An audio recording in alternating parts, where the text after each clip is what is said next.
ဘာကြောင့် SM Entertainment ဟာကျယ်ပွင့်တွေကိုဆုံးရှုံးနေရတာလဲအားလုံးမင်္ဂလာပါ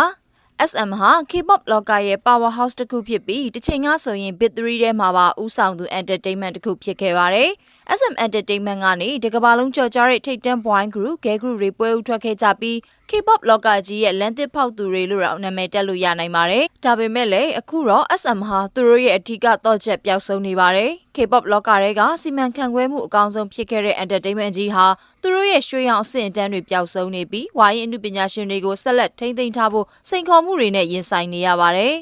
ပြီးခဲ့တဲ့ဆယ်စုနှစ်တွေမှာ SM က K-pop ရဲ့အကြော်ကြားဆုံးအဖွဲ့တွေကိုပွဲဦးထွက်ပေးခဲ့ပြီးဈေးကွက်ကိုအလွယ်တကူလက်ဝါးကြီးအုပ်ထားခဲ့ပါတယ်။ဒီတော့ကုမ္ပဏီမှာနာမည်ကြီး star တွေအများကြီးကိုရှိနေပါတယ်။ဒါပေမဲ့လည်းလက်တလောနှစ်တွေမှာတော့တူညီတဲ့ပြဿနာတစ်ခုပေါ်ပေါက်လာနေပါတယ်။ဒီလောကထဲမှာကျင်လည်တာကြာလာကြတဲ့အမှုပညာရှင်တွေတယောက်ပြီးတယောက်ကုမ္ပဏီကနေထွက်ခွာကုန်ကြပါတယ်။ SM က Guest Generation Taeyeon, Revival Iron and Sugi, EXO Kai, Shining Key နဲ့ Minho, TVXQ တို့လို superstar တွေကိုဆက်လက်ထိန်းသိမ်းထားနိုင်သေးတယ်ဆိုပေမဲ့တစ်ဖက်မှာလည်းတချို့ကျယ်ဝန်းတွေကိုဆုံးရှုံးနေရပါတယ်။ပြီးခဲ့တဲ့ရက်ပိုင်းမှာတင် Revival Wendy နဲ့ Yerry တို့ဟာ agency မှာ10နှစ်ကြာခဲ့ပြီးတဲ့နောက်လမ်းခွဲဖို့ဆုံးဖြတ်လိုက်ကြပါတယ်။ပြီးခဲ့တဲ့လမှာ EXO Shumin ရဲ့တကူရောအမှုပညာလှုပ်ရှားမှုတွေကိုကင်တွယ်ပေးနေတဲ့ agency က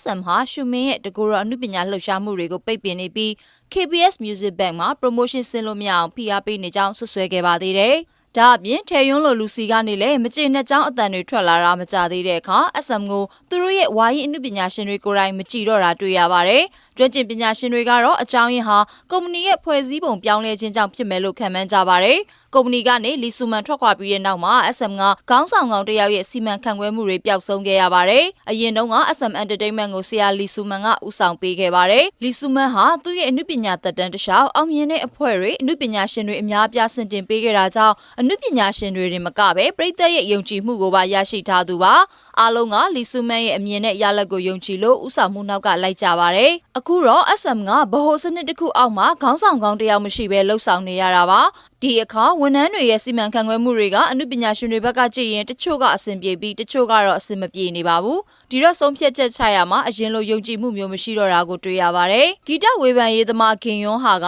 ဒီလိုပြောင်းလဲမှုဟာဒီလောကထဲမှာနှစ်ရှည်ကျင်လည်လာခဲ့တဲ့ဝါရင်အမှုပညာရှင်တွေအနေနဲ့တခြားရွေးချယ်စရာတွေရှိတယ်ဆိုရင် SM ရဲ့ဗဟိုဥဆောင်မှုမရှိခြင်းက entertainment ကနေထွက်ခွာဖို့တွန်းအားဖြစ်စေကြောင်းသုံးသပ်ထားပါတယ်SM Entertainment ဟာအနာဂတ်မှာလည်း K-pop ဦးဆောင်သူအဖြစ်ရှေ့ဆက်နိုင်မှုအမှုပညာရှင်တွေစီကယုံကြည်မှုကိုပြန်လည်ရယူဖို့လိုအပ်တယ်လို့ကုမ္ပဏီကိုဦးဆောင်မှုပေးနိုင်တဲ့သူတယောက်ဒါမှမဟုတ်လမ်းပြနိုင်တဲ့လူတယောက်လည်းလိုအပ်ပါတယ်ဒီချက်ကကျယ်ပွင့်တွေ entertainment ကနေထွက်ခွာမှုကိုတားဆီးပေးနိုင်မယ်လို့ယုံကြည်မိပါတယ်ကြည့်ရှုပေးခဲ့တာကျေးဇူးတင်ပါတယ်ရှင်